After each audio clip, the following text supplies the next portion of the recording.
नाम का एक छोटे से गांव में सोहन अपनी पत्नी राधा के साथ रहता था। इन गांव में बरसात का मौसम शुरू हो चुका था।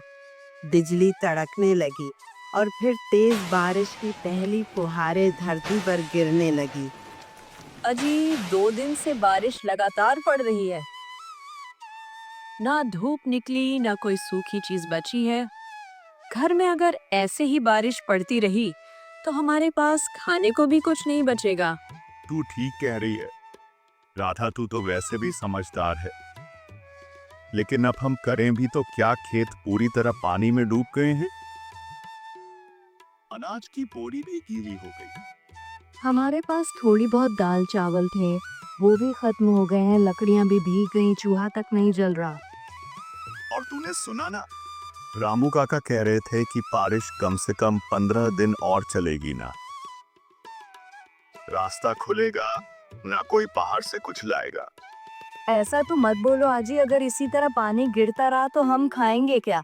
बच्चे का दूध भी बचा नहीं है। बारिश लगातार पड़ती रहती है, फिर 2-3 दिन बाद रुक जाती है। मोहन घर जाता है काम ढूंढने के लिए। मालिक, आपके पास अगर कुछ भी काम हो तो बताइए, मैं कुछ भी करने के लिए तैयार हूँ। बस घर में बैठकर बच्चों की भूख नहीं देखी जाती। सोहन, मैं तेरा दुख समझता हूँ, लेकिन जब से यह बरसात लगी है मैं तो खुद अपने मजदूरों को आधा काम दे रहा हूँ। खेत पानी में डूबे पड़े हैं, छत की मरम्मत भी रुक गई। अभी तो कोई काम नहीं है बेटा। मैं हल भी जोतूं, दीवार भी जानवरों को चारा भी डाल दूं, चाहे पानी में भीग कर करना पड़े, मगर कुछ दीजिए ना बच्चों को। 2 दिन से बस उबला पानी पिलाया। देखो सोहन, काम तो बहुत है। खलिहान की मरम्मत, गौशाला की सफाई, अनाज की बोरियां लगानी है, पर इन हालात में कुछ कर भी नहीं सकते। सारा काम ठप पड़ा है। मेरा भी नुकसान कम नहीं हुआ। मालिक, अगर मुझसे कोई गलती हुई हो तो माफ कर दीजिए। शायद ऊपर वाला भी हमसे नाराज है। सोचता हूँ कहीं मैंने किसी गरीब को मना तो नहीं कर दिया था, या किसी भूखे को बिना खिलाए लौटा दिया हो, तभी इतनी बड़ी सजा मिली। किसी एक की नहीं बेटा, ये तो वक्त की मार है। कुदरत का कहर सब पर बराबर पड़ता है। तो फिक्र मत कर, जैसे ही पानी थमेगा सबसे पहला काम तुझे ही दूंगा। और सुन, शाम तक आंगन में थोड़ी लकड़ियां और अनाज की बोरी रखी हैं, तू ले जा लेना। घर में बच्चों के लिए कुछ तो हो। मोहन 2-3 जगह काम मांगने जाता है, लेकिन बारिश की वजह से उसे कहीं काम नहीं मिलता। थकाकर मोहन चौपाल की ओर जाता है। अरे भाई बिरजू, इस बार तो बारिश बढ़िया पड़ रही है, खेतों के लिए तो जैसे वरदान बन गई। किशन भाई, बारिश पड़नी भी चाहिए। अगर यह ना हो तो गर्मी जान ही निकाल लेती है। पिछले साल तो मई जून में हालत खराब हो गई थी। ठीक कह रहे हो पा बिरजू, इस बार तो मौसम भी वक्त पर पलट गया है। ऐसे ही 10 दिन तक लगातार पानी बरस जाए तो फसल भी जम जाए और गर्मी भी भाग जाए। अरे हाँ, 10 दिन की तो जरूरत है बारिश की, वरना फिर से धूप निकलेगी तो मिट्टी फट जाएगी। मैंने भी मौसम की खबर देखी थी, बताया जा रहा है कि पीछे से काफी भारी बादल आ रहे हैं। ओ मतलब बारिश रुकने वाली नहीं है। भाई, मौसम विभाग ने तो साफ कहा है अगले 10 दिन तक लगातार बारिश हो सकती है। बाहर निकलना मुश्किल हो जाएगा। उन्होंने तो सलाह भी दी है कि लोग जरूरी राशन पहले ही घर में रख लें। तो फिर चिंता किस बात की? मैं तो आज ही सारा सामान लेकर आ जाऊंगा। चावल, दाल, आटा, तेल सब भर लूंगा। घर में फिर आराम से बरसात के मजे लेंगे। गर्मा गर्म खिचड़ी पकड़ी और ऊपर से गर्म चाय। अगर बारिश ऐसी ही पड़ती रही तो हमारा तो काम खराब हो जाएगा।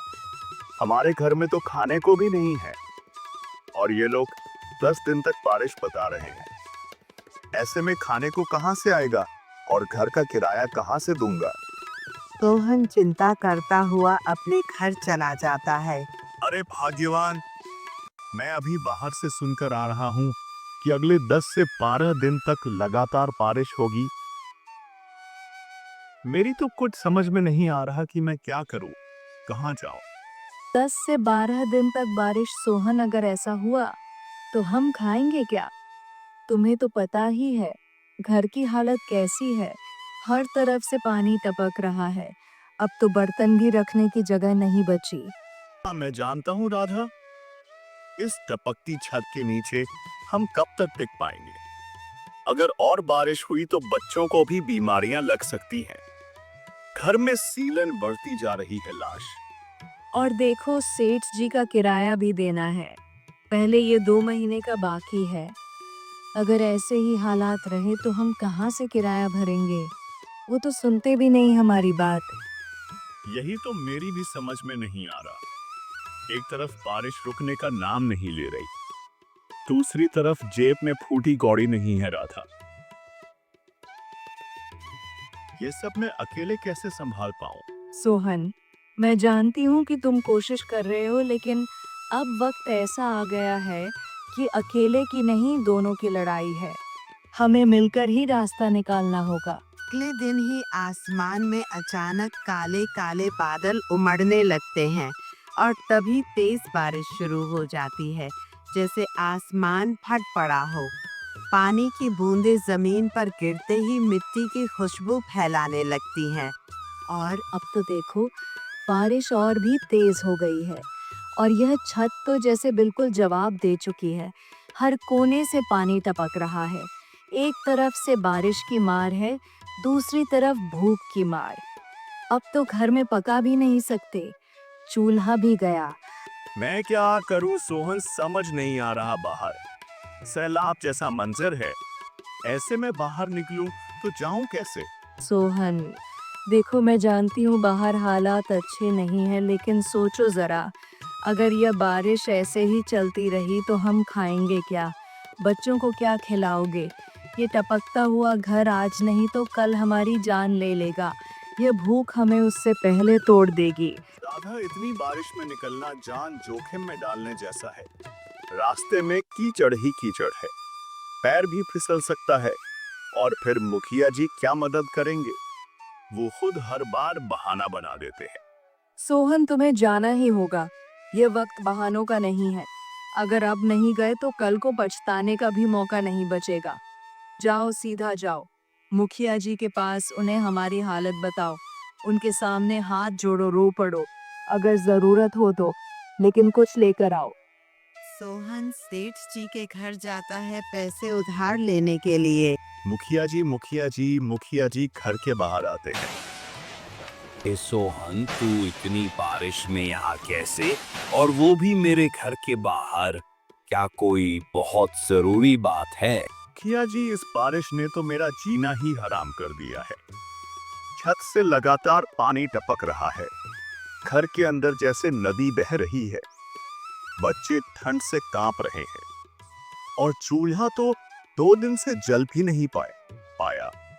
खाना नहीं है, पैसे नहीं है, मजबूरी में ही आपके पास आया हूं।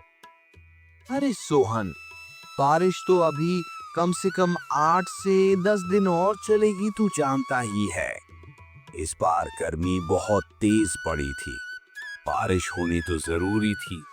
ऊपर वाले की मेहरबानी है जो अब राहत मिल रही है। यही बारिश आप जैसे अमीर लोगों के लिए राहत बनकर आती है।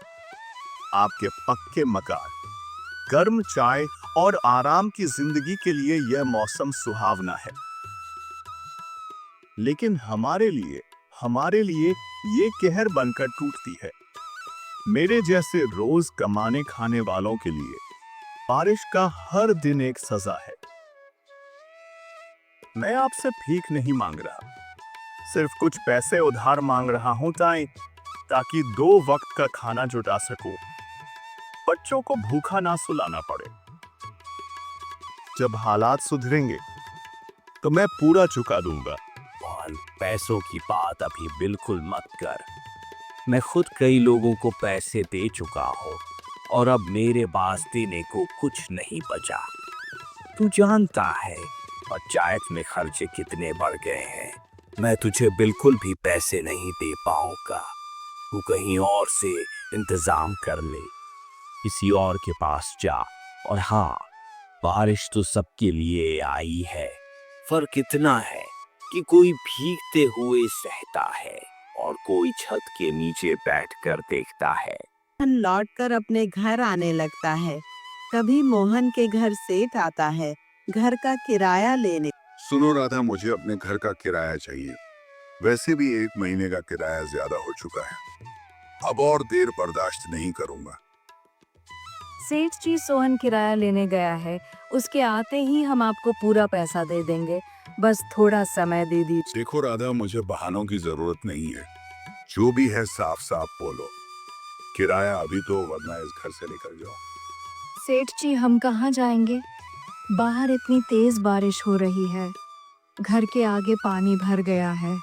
छत से पानी टपक रहा है। हमारे पास इस वक्त कुछ भी नहीं है। खाना तक नहीं है। हम पर ऐसा अन्याय मत कीजिए। देखो राधा, बारिश के वक्त हमें भी खाना चाहिए। तुम लोगों की दिक्कत मैं हर बार नहीं सुन सकता। ये बारिश 1 दिन की नहीं, 10 से 12 दिन तक चलने वाली है। सोचकर ही मैं पहले ही आगाह कर रहा हूँ। सेठ जी, बस एक दिन और रुक जाइए। सोहन आते ही आपसे बात करेगा। हम आपको आपका किराया जरूर देंगे। अभी तो हालात बहुत खराब है। सेठ राधे और उसके बच्चे को घर से बाहर निकाल देता है और वहां से चला जाता है। तभी सोहन अपने घर आता है और बारिश में राधा को खड़ा हुआ देखकर बहुत ही चौंक जाता है। राधा, तुम इतनी तेज बारिश में यहाँ घर के बाहर क्यों खड़ी हो? क्या हुआ? सोहन, सेठ सिंह जी आए थे किराए लेने। मैंने उन्हें समझाने की बहुत कोशिश की कि तुम पैसे लेने गए हो, मगर उन्होंने कुछ नहीं सुना। बोले कि बहाने बहुत सुन लिए, अब 1 दिन भी नहीं रुक सकते, और हमें घर से बाहर निकाल दी। इतनी बारिश में तुम्हें बाहर निकाल दिया? उन्हें जरा भी इंसानियत नहीं है। लेकिन सोहन, इतनी बारिश में हम वहां तक जाएंगे कैसे? कीचड़, पानी, अंधेरा, हमारे पास छाता भी नहीं है और तुम भी तो थके हुए हो। सतह जब तक हम दोनों साथ हैं, कोई भी रास्ता मुश्किल नहीं है।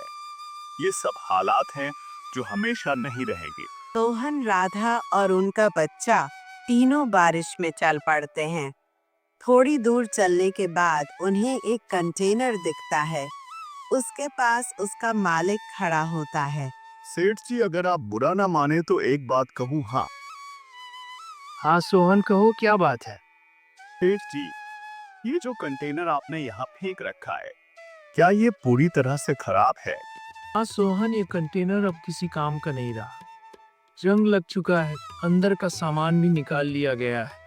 मैं तो इसे यहाँ से हटवा ही रहा था। सेठ जी, मेरे पास अब रहने के लिए कोई जगह नहीं बची। बारिश के कारण झोपड़ी भी बह गई है और किराया ना देने की वजह से मालिक ने घर से निकाल दिया। अगर आप इजाजत दें तो क्या मैं इस कंटेनर को ही अपना छोटा सा घर बना लूं? मैं इसे साफ कर लूंगा, ऊपर कुछ त्रिपाल डाल लूंगा, कम से कम सिर पर छत तो होगी।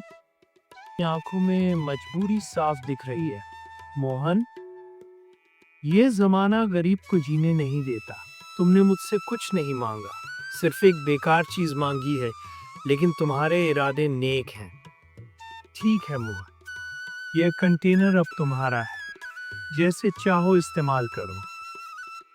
और ये लो, कुछ पैसे रख लो, बहुत ज्यादा तो नहीं है, लेकिन शुरुआत के लिए काफी होंगे। इससे कुछ राशन ले लेना, कपड़े ले लेना और खुद को संभालो। सेठ जी, आपने मेरी जिंदगी बचा ली। भगवान आपको इसका बहुत अच्छा बदला दे। मैं कभी आपका यह एहसान नहीं भूलूंगा। सोहन उसे कंटेनर को काफी अच्छी तरीके से घर जैसा बना देता है। वो बारिश से बचने के लिए कंटेनर के अंदर चले जाते हैं। मैला अभी राधिका। सेठ जी ने जो पैसे दिए थे वह अब बस यही बचे हैं। मैंने सोचा था कि इनमें से थोड़ा राशन लाऊंगा, लेकिन अब समझ नहीं आ रहा कि इतने कम पैसों में घर भी चलाऊं या कोई काम भी शुरू करूं। तुम ही बताओ। अब क्या किया जाए? देखो सोहन, जब वक्त बुरा आता है ना, तो अपने भी पराये बन जाते हैं। इस बरसात में किसी ने हमारी मदद नहीं की, न मुखिया जी न मोहल्ले वाले, किसी ने नहीं। ऐसे में हमें ही अपने लिए रास्ता निकालना होगा। इन पैसों को यूं ही खर्च कर देने से बेहतर है कि इनसे कुछ काम शुरू किया जाए। ऐसा काम जो ज्यादा बड़ा ना हो, लेकिन कमाई दे और बरसात के मौसम में चले भी। देखो सोहन, इस बारिश में लोग से निकलते तो हैं, लेकिन उन्हें गरम खाने की तलाश होती है। बारिश और गरम चाय के साथ अगर कुछ तला भुना मिल जाए तो लोग मना नहीं कर पाते। मुझे लगता है तुम समोसे का ठेला खोलो। गरम गरम समोसे बारिश में खूब बिकते हैं। था, ये तो सच में बहुत अच्छा आइडिया है। समोसे तो हर मौसम में चलते हैं, लेकिन बारिश में तो खासकर, और ठेले के लिए ज्यादा बड़ी पूंजी भी नहीं चाहिए थी। सोहन अगले ही दिन से समोसे का ठेला लगा लेता है और कुछ ही दिनों में उसके समूह से काफी अच्छे चलने लगता है। अरे वाह सोहन, तेरे समोसे तो कमाल के निकले यार। ऐसा स्वाद तो मैंने पूरे गांव में कभी नहीं चखा। एकदम कुरकुरे, अंदर से मसालेदार और बाहर से सुनहरे। क्या बात है। अरे रामू भाई, धन्यवाद। बारिश में गरम गरम समोसे ना हो तो मजा ही क्या। यही सोचकर ठेला लगा लिया। सोच रहा था कम से कम 2 वक्त की रोटी तो निकल आए। हाँ, बहुत सही काम किया तुमने। बारिश हो और गरम समोसे ना हो तो मौसम अधूरा लगता है। और तुम्हें तो इतने स्वादिष्ट समोसे बनाए हैं कि एक खाओ तो दूसरा अपने आप बुला ले। अरे बस, आप लोगों का प्यार ही तो मेरी असली कमाई है। जब कुछ नहीं था तो राधिका ने कहा था कि मेहनत से काम कर, किस्मत खुद बदल जाएगी। और देखो, आज आपके चेहरों की मुस्कान मुझे और हिम्मत देती है। सोहन, तू तो अब समोसे वाला सेठ बनने वाला है। अगली बारिश में तेरी दुकान के आगे लाइन लगेगी, देख ले लेना। राधा, तुम्हें याद है जब हमने पहली बार इस पुराने कंटेनर में पाम रखा था? उस वक्त सिर्फ ये छत ही थी हमारे सिर पर, लेकिन आज देखो, ऊपर वाले की दया से, मेहनत से और तुम्हारे साथ से हमारे समोसे इतने अच्छे बिकने लगे हैं कि अब हम एक नया घर खरीद सकते हैं। हाँ सोहन, मैं वो दिन कैसे भूल सकती हूँ जब बारिश में हमें बाहर खड़ा होना पड़ा था, जब पेट में भूख थी और जेब में सिर्फ कुछ सिक्के, लेकिन उस अंधेरे में भी तुम्हारे हौसले की रोशनी। राधा, अब समय आ गया है कि हम इस कंटेनर को अलविदा कहें। इसने हमें सिर छुपाने की जगह दी। हमारी नई जिंदगी की शुरुआत यहीं से हुई, लेकिन अब हमें अपने पैरों पर खड़ा होकर एक पक्की छत के नीचे जाना होगा। अपना घर, अपना सपना। तुम बिल्कुल सही कह रहे हो सोहन। हमने दिन रात मेहनत की, हर बारिश में जलते चूल्हे के पास खड़े रहकर समोसे तले और हर ग्राहक की मुस्कान से हौसला मिला। अब वो मेहनत रंग लाई है। मैंने बाजार में एक छोटा लेकिन साफ सुथरा मकान देखा है। थोड़ी दूर है, लेकिन माहौल अच्छा है। सोच रहा हूँ कल जाकर मालिक से बात कर लूं। कुछ पैसों की व्यवस्था और कर लेंगे, लेकिन अब पीछे मुड़कर नहीं देखना है। और सोहन और राधा के चेहरे पर सुकून साफ झलक रहा था। बरसों की मेहनत रंग लाई थी। उन्होंने एक छोटा सा मगर सुंदर सा घर लिया था। राधा हर सुबह आंगन में झाड़ू लगाती, फिर तुलसी को जल चढ़ाकर प्रार्थना करती, हे ऊपर वाले, तेरा लाख लाख शुक्र। सब्सक्राइब।